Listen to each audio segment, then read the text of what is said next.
यावेळी तर तुम्ही कमालच केली. सुरुवातीला चौकार मारला, 4 नगरसेवक बिनविरोध धुळ्यामध्ये तुम्ही निवडून आणले. आता आपले नगरसेवक बिनविरोध आले तर काही लोकांना मिरची लागते. अब तुमको मिर्ची लगी तो मैं क्या करूं.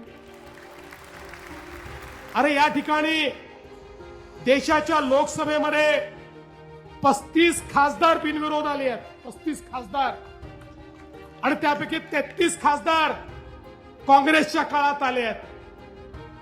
जर खासदार त्या ठिकाणी बिनविरोध आले तर लोकशाही जिवंत. आणि धुळेकरांनी आमचे 4 नगरसेवक हे बिनविरोध दिले तर लोकशाहीचा खून झाला असं म्हणणाऱ्यांचं डोकं हे कुठे आहे हे सांगण्याची आवश्यकता नाहीये. धुळेकरांनो, तुमचं हे प्रेम आम्ही स्वीकारतो आणि तुम्हाला धन्यवाद देतो.